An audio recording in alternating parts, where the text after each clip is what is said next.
بسم اللہ الرحمن الرحیم. اسٹوڈنٹس آف فرسٹ ایئر ایکی خان، السلام علیکم. آج ہم شامل نصاب نظم خطاب بجوانان اسلام کرنے جا رہے ہیں بیٹے.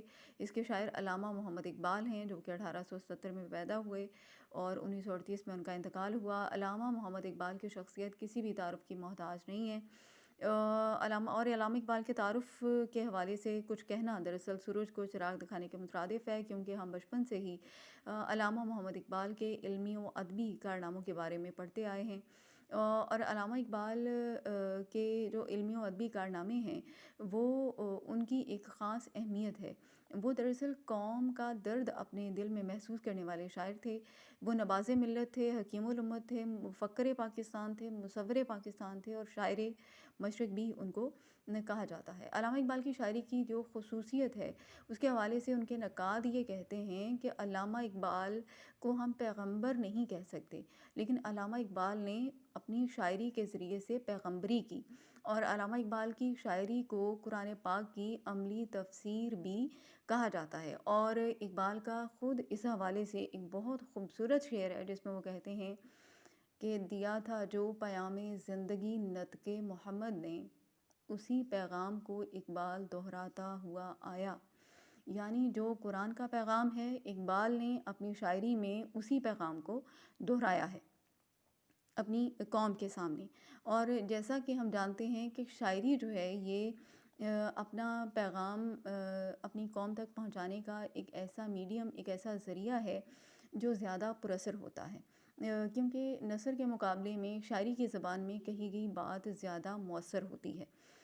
مختصر لفظوں میں، کم لفظوں میں، موزوں انداز میں الفاظ کو موزوں طریقے سے پیش کر کے لوگوں کے دلوں پر زیادہ بہتر تاثر قائم کیا جاتا ہے. تو اقبال نے اپنی شاعری کے ذریعے سے یہ کام بہت اچھے طریقے سے لیا اور قوم کی اصلاح کا فریضہ انجام دیا. انہوں نے بالخصوص برصغیر کے مسلمانوں کو اور بالعموم امت مسلمہ کے افراد کو خواب غفلت سے بیدار کرنے کی کوشش کی. اور جیسا کہ آپ اس نظم کا عنوان دیکھ رہے ہیں، خطاب بجوانان اسلام، یعنی اقبال کا خطاب کس سے ہے؟ مسلمان قوم کے نوجوانوں سے. اس کی وجہ کیا ہے کہ اقبال سمجھتے تھے کہ مسلمان قوم کے جو نوجوان ہیں وہ قوم کے جسم کے لیے ریڑھ کی ہڈی کی حیثیت رکھتے ہیں. جس طرح ریڑھ کی ہڈی ہمارے جسم کو مضبوطی فراہم کرتی ہے، سہارا عطا کرتی ہے، اور ہم جو ہے وہ اپنی معمولاتی زندگی بہت احسن طریقے سے انجام دیتے ہیں، بالکل اسی طرح سے اگر ایک قوم ترقی کرنا چاہتی ہے، آگے بڑھنا چاہتی ہے، بلندیوں کو چھونا چاہتی ہے، تو اس قوم کے نوجوانوں کے اندر بلند عزم ہونا چاہیے، حوصلہ ہونا چاہیے، جذبہ ہونا چاہیے، جس سے کام لے کر وہ بھرپور طریقے سے اپنی قابلیتوں کو استعمال کر کے قوم کو انتہائی بلندیوں تک لے جا سکتے ہیں. تو یہاں پر انہوں نے اس مقصد کو پیش نظر رکھتے ہوئے مسلمان قوم کے نوجوانوں کو خطاب کیا ہے اور ان سے بات کی ہے. ٹھیک ہے. اور پہلا شعر اس حوالے سے ہم دیکھتے ہیں. فرماتے ہیں کہ کبھی یہ نوجوان مسلم تدبر بھی کیا تو نے، وہ کیا گردوں تھا تو جس کا ہے ایک ٹوٹا ہوا تارا، تجھے اس قوم نے پالا ہے آغوش محبت میں، کچل ڈالا تھا جس نے پاؤں میں تاج سرے دارا. بہت ہی خوبصورت نظم ہے اقبال کی، بڑا ردھم ہے اس کے اندر. اور آپ اگر پوری نظم کو شروع سے آخر تک اس ردھم کے ساتھ پڑھیں گے تو یہ ایک اپنا اثر قائم کرے گی آپ کے دل و دماغ پر، اور یقیناً اس کے اندر جو پیغام دیا گیا ہے وہ بھی بہت پر اثر ہے. تو اقبال جو ہیں جو مسلمان قوم کے نوجوانوں کو ایک مرکزی حیثیت دیتے ہیں قوم کے وجود کے لیے، وہ انہی کو مخاطب کرتے ہوئے جو ہے وہ کہتے ہیں کہ ایک نوجوان مسلم سے خطاب ہے. دراصل پہلے مصرعے میں کبھی یہ نوجوان مسلم مخاطب کرتے ہیں وہ نوجوان مسلمان کو، تدبر بھی کیا تو نے، تدبر کرنا، غور و فکر کرنا، وہ کیا گردوں تھا، گردوں وہ کیا آسمان تھا تو جس کا ہے ایک ٹوٹا ہوا تارا. اچھا، اگر ہم لاجیکلی بات کریں، مطلب سائنٹیفک نقطہ نظر سے بات کریں، تو بہت سے ستارے جن کو ہم شہاب ثاقب کہتے ہیں، اور ڈیڈ سٹار بھی آپ اس کو سائنٹیفک لینگویج میں کہتے ہیں، کہ جب وہ آسمان سے ٹوٹتا ہے تو وہ ٹوٹ کر زمین پر آ گرتا ہے. یعنی جب تک وہ آسمان کے ساتھ جڑا ہوا ہوتا ہے تو وہ انتہائی بلندیوں پر ہوتا ہے، اور جب وہ وہاں سے گرتا ہے، ڈیڈ ہوتا ہے، گرتا ہے، تو زمین پر آ کر اپنا وجود کھو دیتا ہے. تو اقبال نے یہاں پر گردوں کی علامت جو ہے وہ مسلمان قوم کے لیے استعمال کی ہے، اور ٹوٹا ہوا تارا کہا ہے مسلمان قوم کے نوجوان کو۔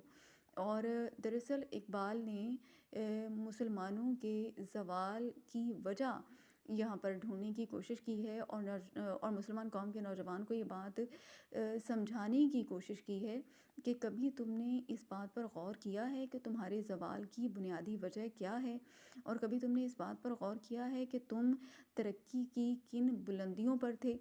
تم سے مراد تمہاری قوم، تمہارے آباء و اجداد ترقی کی کن بلندیوں پر تھے، اور کبھی تم نے ان کے بلندیوں پر پہنچنے کی وجہ کو جاننے کی کوشش کی ہے، اور کیا تم نے کبھی اس وجہ کو جاننے کی کوشش کی ہے کہ جن بلندیوں پر وہ فائز تھے آج تم ان بلندیوں سے پستیوں میں کیوں گر گئے ہو؟ تمہارے زوال کی اصل وجہ کیا ہے؟ تو اقبال یہاں پر مسلمان قوم کے نوجوان کو غور و فکر کرنے کی دعوت دے رہے ہیں کہ وہ سوچے کہ اس کے زوال کی اصل وجہ کیا ہے۔ اس شعر کے اندر آپ دیکھیں کہ اقبال کا بظاہر مخاطب ایک مسلمان نوجوان ہے، لیکن اس سے مراد مسلمان قوم کے تمام نوجوان لیے گئے ہیں۔ دیکھیں، جب نوجوانی کا جو عرصہ ہوتا ہے، یہ جو عمر کا حصہ ہوتا ہے، اس میں انسان کے اندر جو قابلیتیں ہوتی ہیں، جو صلاحیتیں ہوتی ہیں، جو جوش و جذبہ ہوتا ہے، اگر اس کو سیدھی راہ مل جائے اس کو استعمال کرنے کے لیے، تو یقیناً بہت بڑے بڑے کارنامے انجام دیے جا سکتے ہیں۔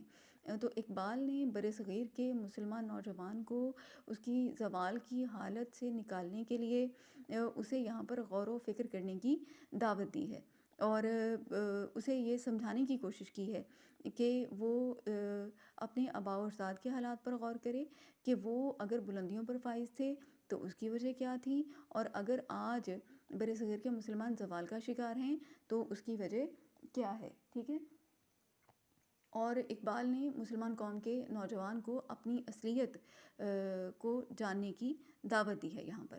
پھر دوسرے شعر میں کہتے ہیں کہ تجھے اس قوم نے پالا ہے آغوش محبت میں، کچل ڈالا تھا جس نے پاؤں میں تاج سرے دارا۔ اب دیکھیں آپ یہاں پر اس شعر کے دوسرے مصرعے میں تلمیح کا استعمال ہوا ہے، تاج سرے دارا۔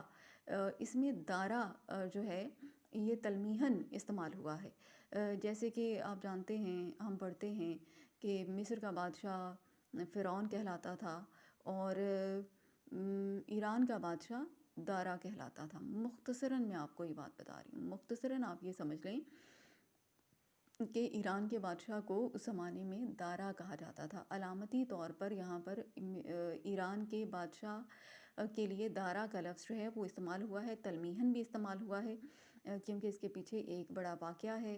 اور اقبال یہاں پر مسلمانوں کو، مسلمان قوم کے نوجوان کو اس کی قوم کے پرشکوہ ماضی کی یاد دلاتے ہیں، اور اقبال اس کے تعلق کو اس کی قوم کے ساتھ، ایک نوجوان قوم کا جو تعلق ہے اس کی قوم کے ساتھ، اس کو بیان کرتے ہوئے کہتے ہیں کہ تجھے اس قوم نے پالا ہے آغوش محبت میں، کچل ڈالا تھا جس نے پاؤں میں تاج سرے دارا۔ اچھا، بات دراصل یہ ہے کہ اس زمانے میں اچھا یہ دور کون سا ہے؟ یہ دور رسالت کے بعد جب عہد خلافت شروع ہوا، حضرت ابوبکر صدیق رضی اللہ تعالیٰ عنہ، حضرت عمر فاروق رضی اللہ تعالیٰ عنہ، اور آپ جانتے ہیں کہ ایران فتح ہوا حضرت عمر فاروق رضی اللہ تعالیٰ عنہ کے دور میں۔ ٹھیک ہے، تو اس میں مختلف مہمات جو ہیں وہ سر ہوئیں ایران کے حوالے سے۔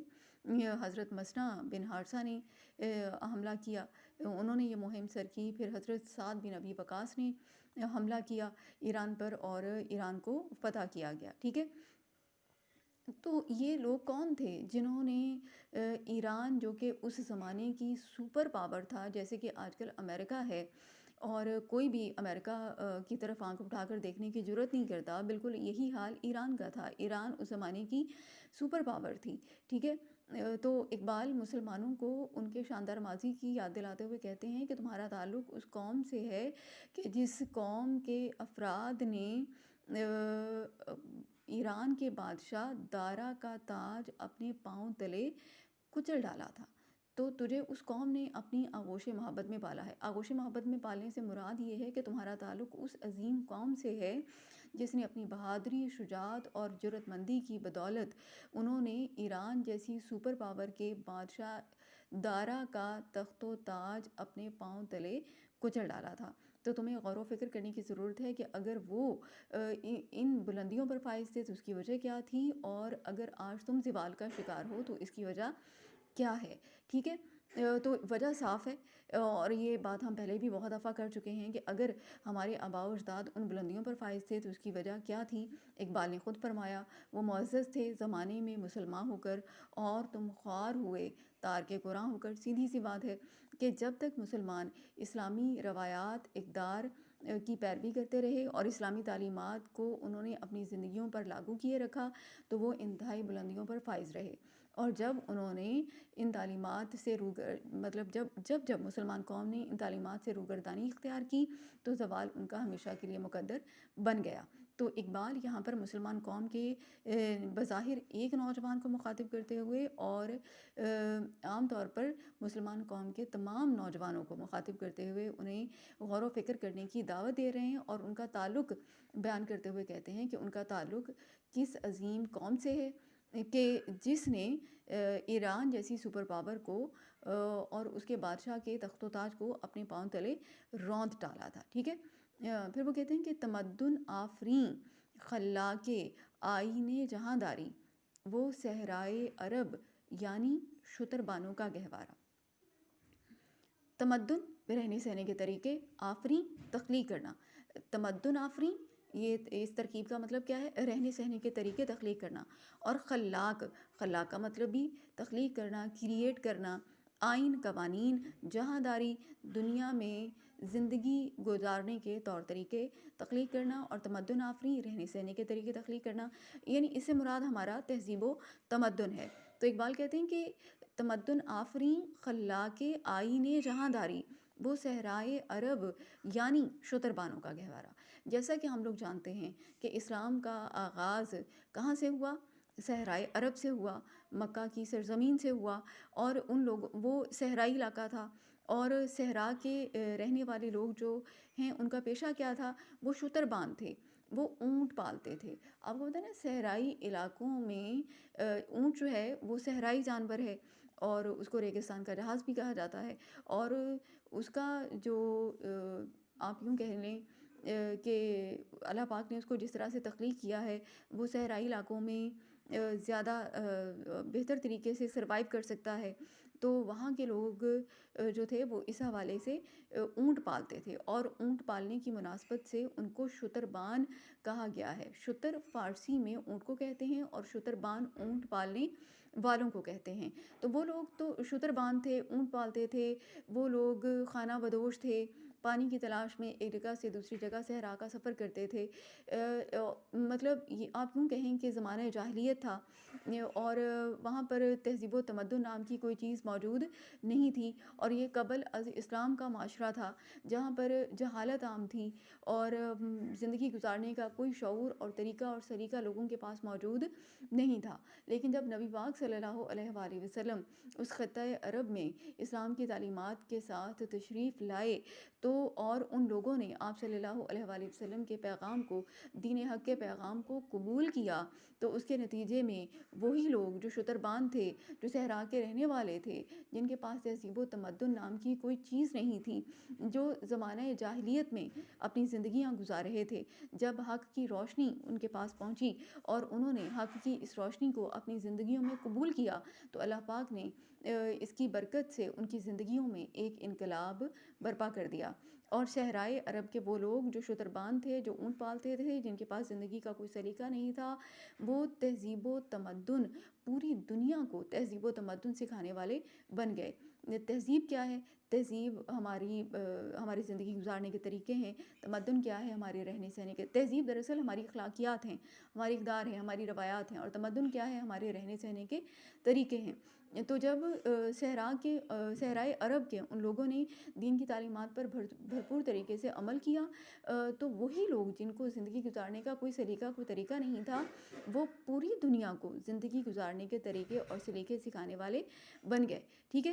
اور اقبال نے یہاں پر صحرائے عرب کے ان لوگوں کی مثال دے کر مسلمان قوم کے نوجوان کو یہ بات سمجھانے کی کوشش کی ہے کہ اگر تم دوبارہ سے آج تم زوال کا شکار ہو، اور اگر تم دوبارہ سے وہی عروج اور وہ بلندی حاصل کرنا چاہتے ہو جو تمہارے آباء و اجداد کا خاصہ تھی، تو تمہیں چاہیے کہ تم ان کی تعلیم ان کے طریقے پر چلو، جس طرح سے انہوں نے اسلامی تعلیمات کو پکڑا اور اس پر عمل کیا، اپنی زندگیوں پر اس کو لاگو کیا، تو تم بھی ان تمام چیزوں کو اپنی زندگیوں پر اپلائی کرو۔ اور اقبال نے بہت خوبصورت بات اس حوالے سے کہی کہ غرض میں کیا کہوں تجھ سے کہ وہ صحرا نشیں کیا تھے، جہاں گیرو جہاں دارو جہاں بانو جہاں آرا، ٹھیک ہے۔ تو یہ ان کی تعریف اقبال نے اس طرح سے اپنے شعر میں بیان کی ہے کہ وہ لوگ، اب اقبال کہتے ہیں کہ میں ان کی خوبیاں کس کس طرح سے تمہارے سامنے بیان کروں کہ جب انہوں نے اسلام کو عملی طور پر اپنی زندگیوں پر لاگو کیا تو وہ کیا تھے اور کیا بن گئے۔ اور ہم جو کہ اسلامی تعلیمات کے وارث ہیں اور ہمیں دنیا کو اس پر عمل کر کے دکھانا چاہیے، تو ہم نے جب اسلامی تعلیمات کو ترک کیا تو ہم ان بلندیوں سے زوال کی گہرائیوں میں گر گئے، ٹھیک ہے جی۔ تو یہ آج ہم نے اس کے 3 اشعار کیے ہیں، اس نظم کے پہلے 3 اشعار۔ مجھے امید ہے کہ آپ کو یہ اچھے طریقے سے سمجھ آ گئے ہوں گے۔ آپ نے کیا کرنا ہے، ان تینوں اشعار کو بیٹے پڑھ لینا ہے، اچھے طریقے سے سمجھ لینا ہے، اور انشاءاللہ اگلا لیکچر پھر میں جو کہ ہمارا 8واں لیکچر ہوگا، پھر میں وہ آپ کے ساتھ شیئر کروں گی۔ بیٹے پڑھتے رہیے، یاد کرتے رہیے، اپنے ٹائم کو مینیج کیجیے اور وقت ضائع نہ کریں، اور اگلے لیکچر تک اپنا خیال رکھیں، دعاؤں میں یاد رکھیں اور اپنا کام تیار کریں۔ ٹل دین اللہ حافظ۔